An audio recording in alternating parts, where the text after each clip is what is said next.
Dalawang salad para po mamayang 11. Mixed salad po yan. Pero pangalan dyan, beetroot. Kasi yun po yung pinakaano niya. Oh.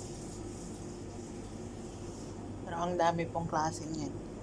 Mixed lettuce, baby lettuce, cherry tomato, avocado, brown quinoa,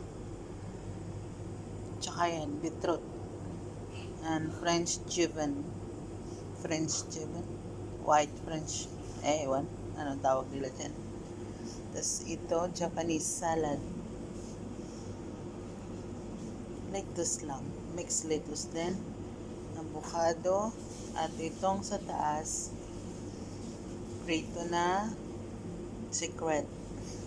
Masarap po yan. Tsaka with maple syrup.